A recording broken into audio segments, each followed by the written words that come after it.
So you've been doing the same thing over and over again. It's been a year or two and nothing is changing. I completely feel your pain. I have been there myself. I was in a job where I actually, on one hand I liked, but it was so boring and so repetitive that I wasn't enjoying it and I couldn't see the way how to progress from it. So how do we progress in these situations forward?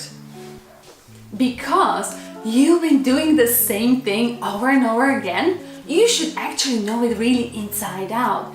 You should know what the challenges are and how to tackle them. And now I invite you to shape your mindset. I want you to ask yourself a question.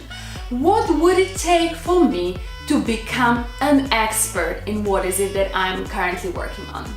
So first thing you want to do is you want to take a step back and look at what it is that you're doing from the perspective of, can I improve any processes? Can I save time somewhere? Maybe I can do different type of report. Maybe I have a different out-of-the-box solution for which will help not only my team, but maybe transform the entire way the whole department is working. Now, another thing that you want to do is you want to build your PR and you want people come to you for advice. And the more people come to you, the more of the word comes out about you within the company, and the more your senior people will recognize that you're good at what is it that you're doing.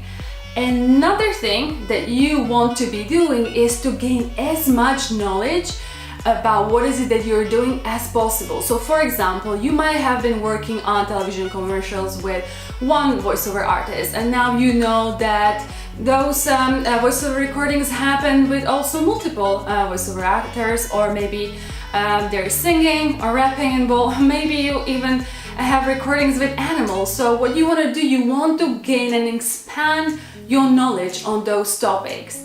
And one final thing about being expert is usually experts have their own program. So what that means for you is to create a training, create a bulletproof training for what it is that you're doing. That when a new person comes on board, you take them through the training and they will instantly get the job. And you know what? This will set you apart and it will show to your manager that you're worth of a person to invest, and it will only make you progress further. Another thing that you might want to consider is to ask for different projects or tasks. So if you are absolutely bored with whatever it is that you're doing, go and pester your manager and tell them that you want to, this is part of your career and you want to improve and you want to do different things. And even if they tell you that maybe there is nothing that you can currently help on, tell them that you are maybe interested in this Toyota client that you guys have in a company, and that you would ideally like to shadow one person from the team to learn what is it that they're actually working on. So try and think about those different tasks from a different angles and completely out of the box to give you that knowledge and excitement about the job that you crave so much.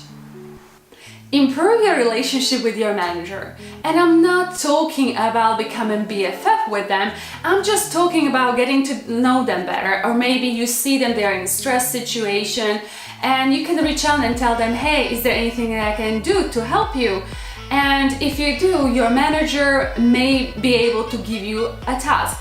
Now, everyone thinks that managers are so cool and they do all these cool things, but the opposite is true. We actually do.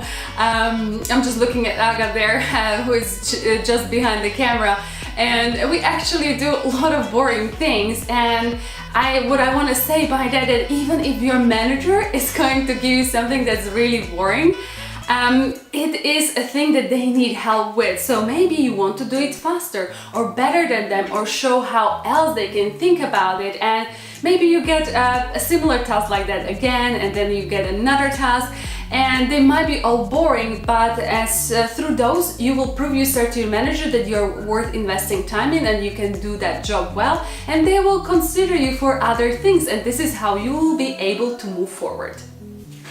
Another thing you want to think about is to improve your relationship with your colleagues. So I already talked about how to improve relationship with your manager. Now with colleagues, maybe a bit more easy. So maybe there's a friend and they're actually working on different exciting projects. So what you want to do is to tell them, hey, can you just take me through what is it that you're doing? I would like to know what was the brief and what are the challenges and what is the final output, how you dealt with that. And this is going to help you expand that knowledge and as a result to help you move forward. And the final tip is about improving your communication skills. So the way you communicate matters. This channel is all about how we communicate with people because it really is the key. So when you are stuck in your job and you're bored, maybe try to look at like, can my emails be a bit more succinct? Or can I explain myself better on my emails? Or maybe there is this issue that you have with this colleague and you are never able to get through to them for them to either deliver on time or give a better quality. So maybe you want to see what worked, what hasn't worked, and how can you go about it. And this is what will for sure get you noticed and move forward. There you have it. These are my 5 tips on how to get unstuck and progress at work. Do you have any situations where you feel that you're stuck in your work? Please share it with me in the comments down below and maybe let me know how this video might have helped you to resolve that. If you like this video, please give a thumbs up and subscribe to this channel. And as always, be kind, stay positive, and I'll see you next time.